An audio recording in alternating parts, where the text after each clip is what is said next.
Les enfants des années 70 et 80 ont grandi avec deux figures féminines héroïques aussi aimées que Goldorak, Albator ou que le Capitaine Flamme. Zora Larousse et Eddie sont deux fillettes sans peur et un brin sauvage jaune qui faisaient leur loi à la télévision et donnaient envie de les suivre partout, dans leurs aventures, avant de devenir l'héroïne de séries télévisées germano-suisses. Eddie fut le personnage principal d'un roman de Johanna Spyri, une femme de lettres de Suisse alémanique. C'est en 1978 que le roman est adapté en 26 épisodes de 26 minutes. En France toutefois, la série est découpée en 13 épisodes de 52 minutes. Elle commence à être diffusée le 17 décembre 1978. Le dimanche en après-midi sur Antenne 2. En 1982 et 1984, l'émission Récréa 2 la rediffuse, contribuant à la rendre culte. Pour incarner la petite orpheline Eddie qui vit avec son grand-père dans la montagne, c'est Katia Pouletin qui est choisie. La fillette autrichienne, née à Beyrouth au Liban, n'a jamais rêvé de devenir actrice. Si elle se retrouve devant les caméras, c'est simplement un tour joué par le destin.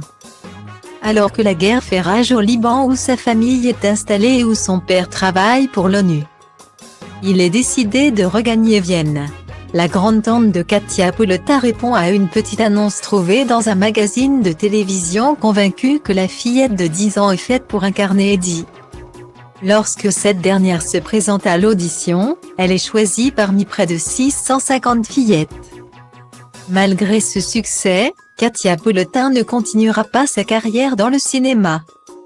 Un documentaire de la RTS diffusé il y a quelques années révèle qu'après des études menées à Vienne, puis à Paris, Katia Pouletin était devenue architecte.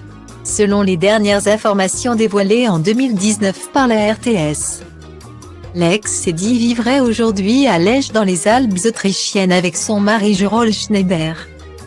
Ils ont désormais un fils prénommé Luis né en 2001 et une fille, Ida, née en 2004. Ensemble, ils gèrent le luxueux hôtel familial, l'hôtel Almhof Schneider.